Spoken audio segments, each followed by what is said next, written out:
आप सही भक्तों को राधे राधे।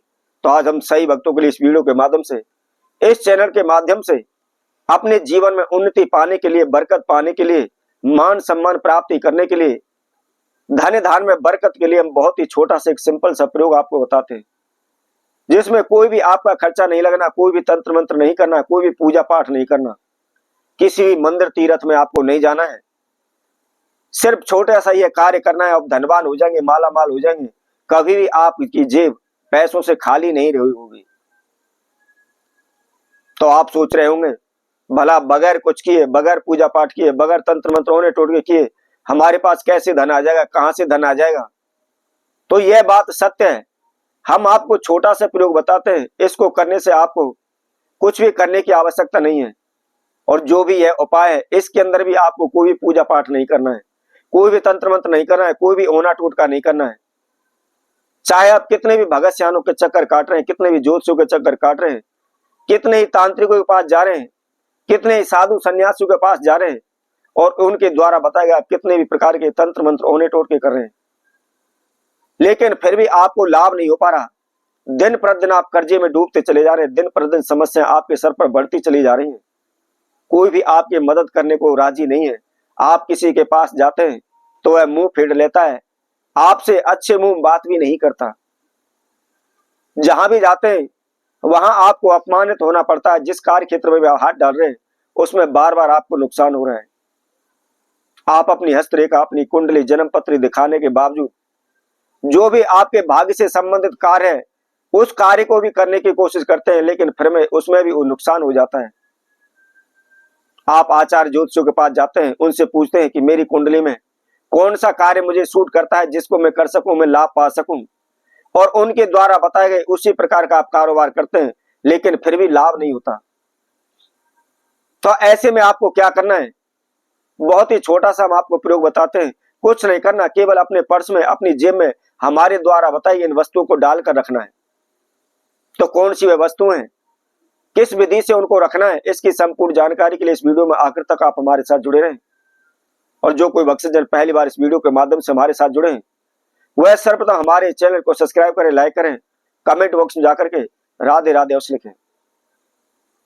तो क्या करना है? सर्वप्रथम इस प्रयोग को आपने सुबह के समय पर करना है। इसके साथ साथ आपने त्रयोदशी तिथि के दिन इस प्रयोग को करना है। सुबह के समय, सूर्य उदय के समय, प्रदोष काल में, त्रयोदशी तिथि पर आपने इस प्रयोग को करना है।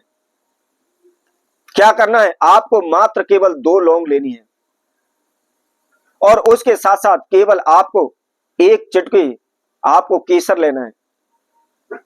मैं आप सभी को जानकारी देता हूं, केसर पीला होता है और पीला बृहस्पति देव का संकेत है, बृहस्पति देव का शुभ रंग है। और बृहस्पति देव यदि हमारी कुंडली के अंदर, हमारे भाग्य में शुभ दृष्टि से बैठे हुए, उनकी ग्रह दशा चली हुई है, शुभ स्थान पर उनका विराजमान है, तो वह निश्चित ही हमें धन लाभ कराएंगे। हमारे कारोबार व्यापार में लाभ होगा, हमें मान सम्मान की प्राप्ति होगी, जहां भी जाएंगे वहां हमको निश्चित ही सफलता प्राप्त होगी। लौंग अनेकों प्रकार के तंत्र मंत्र ओने टोटके में इसका प्रयोग किया जाता है। तांत्रिक शास्त्र के अंदर लौंगों के द्वारा अनेकों प्रकार के महातंत्र बताए गए हैं। शनि, राहु, केतु, इसके साथ साथ तंत्र मंत्र ओने टोटके, काले जादू, सभी प्रकार के प्रयोगों में इन लौंगों का प्रयोग किया जाता है। तो मात्र आपने 1 चुटकी केसर लेना है और केवल आपको 2 लौंग लेनी है। अब लेकर के आपको क्या करना है? कोई भी लाल कपड़े का एक छोटा सा टुकड़ा ले लें और छोटे से टुकड़े के अंदर आपने उन दोनों वस्तुओं को रख करके उसके अंदर गांठ लगा लेनी है। गांठ लगा करके अपने घर के मंदिर में ही, अपने घर के पूजा रूम में ही एक घी का दीपक लगाएं। सर्वप्रथम अपने इष्ट देव कुलदेव का ध्यान करें। कुलदेव का ध्यान करने के बाद आपने उस पोटली को जो दीपक लगाया हुआ है उसके ऊपर से 7 बार घुमाना है और घुमा करके अपने पर्स में रख लेना है। पर्स नहीं रखते तो आप अपनी केवल जेब में डाल लें, लेकिन ध्यान रखें चमड़े का पर्स ना हो। अब डालने के बाद आपको क्या करना है? किसी भी कार्य के लिए भी जा रहे हैं, किसी ऑफिस के लिए जा रहे हैं, हमेशा अपनी जेब में डाले रखें।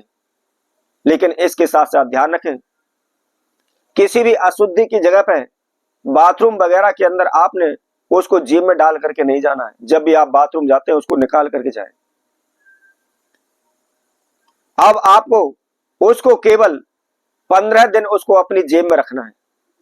त्रयोदशी से प्रारंभ करना है और अगली त्रयोदशी तक ही उसको अपनी जेब में रखना है।